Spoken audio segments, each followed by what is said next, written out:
Like, that's the lesson we're supposed to be learning while we're on this planet. Yeah, it's great to make money and it's great to travel and have experiences. Absolutely, I'm all for it. But ultimately, when I was on IMUS, I'll never forget something he said.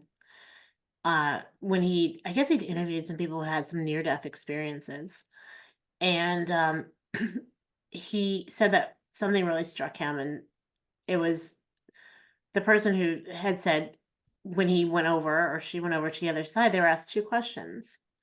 What did you learn and how much did you love? And I think about that a lot with things that are happening in my life. And by no stretch of the imagination is my life perfect. In fact, I wrote a book called You Can Be Perfect, You Can Be Happy. And of course, spoiler alert, there's no such thing as perfect, um, or the perfection that we are striving for. And, happiness is a choice, but it's also as individual as we are.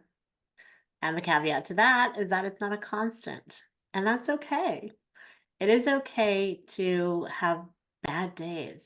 And I think we forget that sometimes, because we're constantly being told, well, things aren't going great if your life isn't amazing. So something's wrong with you. You failed. You haven't met the bar. No, no, no. It's like a heartbeat, right? You ever see those EKG monitors? I know you have. Yeah. You have the highs, you have the lows, and you have to understand when you've got those highs, you enjoy them for what they are and take everything out of it. And when you have the lows, you remember it's temporary. It's not permanent. The only time you're ever in trouble is when you got that straight line. Yeah, And that is a great analogy, and I think just the one caveat to that that I would like to put on it is that knowing even when you're having your experience in those downtimes is not to take that out on other people. Sometimes that's the outlet, right? You're fine when it's great, but when you're down, you got to make sure everybody else is down too.